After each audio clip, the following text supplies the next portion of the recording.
ರಿಥಮ್ ಕನ್ನಡಕ್ಕೆ ಸ್ವಾಗತ. ದಿನದ ಪ್ರಮುಖ ಸುದ್ದಿಗಳು. ಪ್ರಧಾನಮಂತ್ರಿ ನರೇಂದ್ರ ಮೋದಿ ಅವರು ಶುಕ್ರವಾರ ದೆಹಲಿಯ ಭಾರತ್ ಮಂಟಪದಲ್ಲಿ ಸ್ಕೂಲ್ ಆಫ್ ಅಲ್ಟಿಮೇಟ್ ಲೀಡರ್ಶಿಪ್ ಸಮ್ಮೇಳನದ ಮೊದಲ ಆವೃತ್ತಿಯನ್ನು ಉದ್ಘಾಟಿಸಿದರು.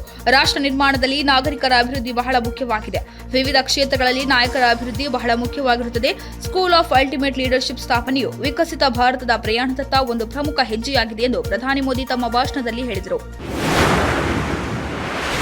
ಯುಎಸ್ನ ಮಿಸೌರಿಯಿಂದ ಭೂಮಿಯ ಜೀವಸ್ಪಂದನದ ಅತ್ಯಂತ ಹಳೆಯ ಆವಿಷ್ಕಾರ ನಡೆದಿದೆ. 7 ಕೋಟಿ ವರ್ಷಗಳಷ್ಟು ಹಳೆಯದಾದ ಡೈನೋಸರ್ ಭ್ರೂಣದ ಪತ್ತೆಯಾಗಿದೆ. ಇದುವರೆಗೆ ಪತ್ತೆಯಾದ ಅತ್ಯುತ್ತಮವಾಗಿ ಸಂರಕ್ಷಿಸಲ್ಪಟ್ಟ ಡೈನೋಸರ್ ಭ್ರೂಣಗಳಲ್ಲಿ ಇದು ಒಂದು ಎಂದು ಸಂಶೋಧಕರು ಹೇಳುತ್ತಾರೆ.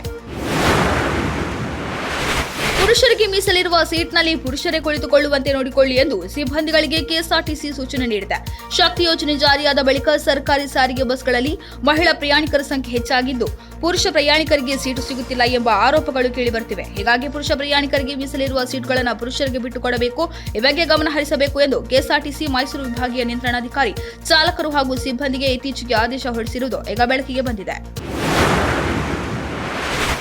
ಬಿಜೆಪಿಯೇತರ ಆಡಳಿತವಿರುವ ದಕ್ಷಿಣ ಭಾರತದ ರಾಜ್ಯಗಳ ಸಚಿವರು ಭಾಗವಹಿಸಿದ್ದ ಕೇರಳ ಸರ್ಕಾರ ಪ್ರಾಯೋಜಿತ ಯುಜಿಸಿ ಕಾಡು ನಿಯಮಗಳು 2025ರ ರಾಷ್ಟ್ರೀಯ ಸಮಾವೇಶದಲ್ಲಿ ರಾಜ್ಯ ಸರ್ಕಾರಗಳ ಪಾತ್ರವನ್ನು ಕುಗ್ಗಿಸುವ ಮತ್ತು ಸಂವಿಧಾನದ ಒಕ್ಕೂಟ ಮನೋಭಾವಕ್ಕೆ ವಿರುದ್ಧವಾದ ನಿಯಮಗಳನ್ನು ಹಿಂತೆಗೆದುಕೊಳ್ಳುವಂತೆ ಒತ್ತಾಯಿಸುವ 15 ಅಂಶಗಳ ನಿರ್ಣಯವನ್ನು ಅಂಗೀಕರಿಸಲಾಯಿತು. ದೆಹಲಿಯಲ್ಲಿ ಹೊಸದಾಗಿ ರಚನೆಯಾದ ಬಿಜೆಪಿ ಸರ್ಕಾರವು ತನ್ನ ಚುನಾವಣಾ ಭರವಸೆಗಳನ್ನು ಹಂತ ಹಂತವಾಗಿ ಈಡೇರಿಸಲಿದೆ. ಮುಂಬರುವ ದಿನಗಳಲ್ಲಿ ವಿವಿಧ ಕಲ್ಯಾಣ ಮತ್ತು ಅಭಿವೃದ್ಧಿ ಉಪಕ್ರಮಗಳನ್ನು ಪ್ರಾರಂಭಿಸಲಾಗುವುದು ಎಂದು ಬಿಜೆಪಿ ನಾಯಕ ಮೋಹನ್ ಸಿಂಗ್ ಬಿಸ್ಟ್ ತಿಳಿಸಿದ್ದಾರೆ. ರಾಜ್ಯದ ಅಭಿವೃದ್ಧಿ ಯೋಜನೆಗಳ ಕುರಿತು ಮಾತನಾಡಿದ ಅವರು, ದೆಹಲಿ ಅಭಿವೃದ್ಧಿಯ ಹೊಸ ಉಪಕ್ರಮವು ಮುಂಬರುವ ದಿನಗಳಲ್ಲಿ ಪ್ರಾರಂಭವಾಗಲಿದೆ. ಸ್ವಲ್ಪ ಸಮಯ ತೆಗೆದುಕೊಳ್ಳಬಹುದು, ಆದರೆ ನಾವು ಪ್ರಣಾಳಿಕೆಯಲ್ಲಿ ಭರವಸೆ ನೀಡಿರುವುದನ್ನು ಖಂಡಿತವಾಗಿಯೂ ಈಡೇರಿಸುತ್ತೇವೆ ಎಂದರು. ಯಮುನಾ ನದಿ ಮಾಲಿನ್ಯದ ಬಗ್ಗೆ ಕಳವಳ ವ್ಯಕ್ತಪಡಿಸಿದ ಬಿಜೆಪಿ ನಾಯಕರು ಈಗಾಗಲೇ ಸ್ವಚ್ಛತಾ ಕಾರ್ಯ ಆರಂಭಗೊಂಡಿದೆ ಎಂದರು. ಅಮೆರಿಕ ಅಧ್ಯಕ್ಷ ಡೊನಾಲ್ಡ್ ಟ್ರಂಪ್ ಸರ್ಕಾರದ ಅಕ್ರಮ ವಲಸೆ ವಿರುದ್ಧದ ಕಾರ್ಯಾಚರಣೆಯಲ್ಲಿ ಅಮೆರಿಕದಿಂದ ಗಡೀಪಾರು ಮಾಡಲಾದ ಭಾರತೀಯರು ಸೇರಿದಂತೆ ಸುಮಾರು 300 ಅಕ್ರಮ ವಲಸಿಗರ ಗುಂಪನ್ನು ಪನಾಮಾದ ಡೇರಿಯನ್ ಅರಣ್ಯ ಪ್ರದೇಶದ ಹೋಟೆಲ್ನಲ್ಲಿ ಬಂಧಿಸಲಾಗಿದೆ ಎಂದು ವರದಿಯಾಗಿದೆ. ಈ ಬೆನ್ನಲ್ಲೇ ಭಾರತ ರಾಯಭಾರಿ ಕಚೇರಿ ಪನಾಮಾ ಅಧಿಕಾರಿಗಳಿಂದ ಮಾಹಿತಿ ಪಡೆದುಕೊಂಡಿದೆ. ಭಾರತೀಯರ ಗುಂಪು ಅಮೆರಿಕದಿಂದ ಪನಾಮಾ ತಲುಪಿದೆ ಅಂತ ಪನಾಮಾ ಅಧಿಕಾರಿಗಳು ನಮಗೆ ಮಾಹಿತಿ ನೀಡಿದ್ದಾರೆ. ಎಲ್ಲಾ ಸೌಲಭ್ಯಗಳನ್ನು ಕಲ್ಪಿಸಲಾಗಿದೆ. ಹೋಟೆಲ್ನಲ್ಲಿ ಸುರಕ್ಷಿತವಾಗಿದ್ದಾರೆ. ಅವರ ಯೋಗಕ್ಷೇಮ ಖಚಿತಪಡಿಸಿಕೊಳ್ಳಲು ನಾವು ಅಲ್ಲಿನ ಸರ್ಕಾರದೊಂದಿಗೆ ಸಂಪರ್ಕದಲ್ಲಿದ್ದೇವೆ ಎಂದು ಪನಾಮಾ ರಾಯಭಾರ ಕಚೇರಿ ಎಕ್ಸ್ ಖಾತೆಯಲ್ಲಿ ಮಾಹಿತಿ ಹಂಚಿಕೊಂಡಿದೆ.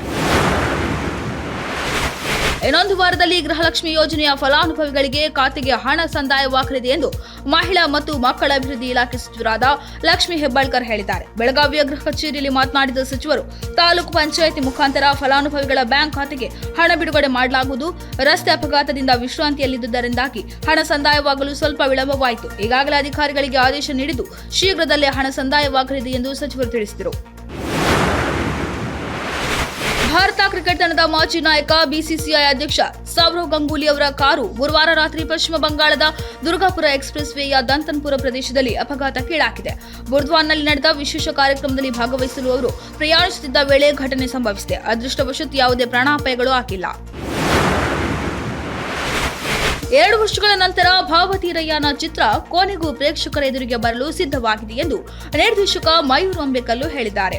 ಚಿತ್ರವು ಫೆಬ್ರವರಿ 21ರಂದು ರಾಜ್ಯದಾದ್ಯಂತ ಚಿತ್ರಮಂದಿರಗಳಲ್ಲಿ ಬಿಡುಗಡೆಯಾಗಲಿದ್ದು ಸಾಂಪ್ರದಾಯಿಕ ಗಡಿಗಳನ್ನು ಮುರಿಯಲಿದೆ. ಇದು ಕೇವಲ ಮತ್ತೊಂದು ಪ್ರೇಮ ಕಥೆಯಲ್ಲ, ವಿಶಿಷ್ಟವಾದ ನಿರೂಪಣೆಗಳನ್ನು ಹೊಂದಿದ್ದು ಅದರ ಕಚ್ಚಾ ಫಿಲ್ಟರ್ ಮಾಡಿದ ರೂಪದಲ್ಲಿ ತೋರಿಸಲು ನಾವು ನಿರ್ಧರಿಸಿದ್ದೇವೆ ಎಂದಿದ್ದಾರೆ. ಬಾಲಿವುಡ್ ನಟ ವಿಕ್ಕಿ ಕೌಶಲ್ ಮತ್ತು ನಟಿ ರಶ್ಮಿಕಾ ಮಂದಣ್ಣ ಅಭಿನಯದ ಚಾವ ಚಿತ್ರ ಬಾಕ್ಸ್ ಆಫೀಸ್ನಲ್ಲಿ ತನ್ನ ನಾಗಾಲೋಟ ಮುಂದುವರಿಸಿದ್ದು, ಅಜಯ್ ದೇವಗನ್ ಅಭಿನಯದ ಚಿತ್ರ ಸಿಂಗಮ್ ಅಗೇನ್ ದಾಖಲೆಯನ್ನ ಹಿಂದಿಕ್ಕಿದೆ. ಹೌದು, ಛತ್ರಪತಿ ಸಂಭಾಜಿ ಮಹಾರಾಜರ ಜೀವನಾಧಾರಿತ ಚಿತ್ರ ಚಾವ ಬಿಡುಗಡೆಯಾದ 7 ದಿನಗಳಲ್ಲಿ ಚಿತ್ರ ಭರ್ಜರಿ ಕಲೆಕ್ಷನ್ ಮಾಡಿದ್ದು, ಚಿತ್ರದ ಗಳಿಕೆ 270 ಕೋಟಿ ದಾಟಿದೆ ಎಂದು ಹೇಳಲಾಗಿದೆ. ಅಂತೆಯೇ 2025ರ ಬಾಲಿವುಡ್ನ ಮೊದಲ ಹಿಟ್ ಚಿತ್ರ ಎನಿಸಿಕೊಂಡಿದೆ. ಇದಾಗಿತ್ತು ಈ ಹೊತ್ತಿನ ಪ್ರಮುಖ ಸುದ್ದಿಗಳು. ಇನ್ನಷ್ಟು ಹೆಚ್ಚಿನ ವಿಚಾರಗಳಿಗಾಗಿ ವೀಕ್ಷಿಸಿ ರಿಥಮ್ ಕನ್ನಡ.